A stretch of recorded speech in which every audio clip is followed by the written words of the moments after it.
Hello everyone, today I will show you how to export video in DaVinci Resolve. And here's how it is done. At the bottom of DaVinci Resolve, click the Deliver tab. On the left side, you will see export presets like YouTube, Vimeo, H.264, ProRes, etc. Pick one that fits your needs or choose custom for more control. Set export settings. File name, set your file name. Location, click Browse to choose where to save the file.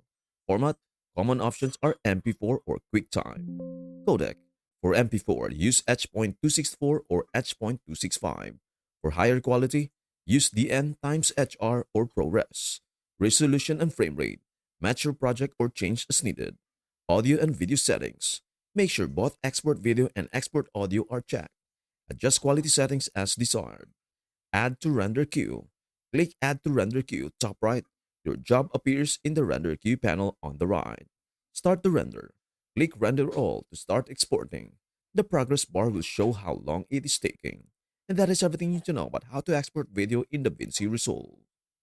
Before we end, may I humbly ask you a favor? Please do like, share, and subscribe to our channel. This means the world to us.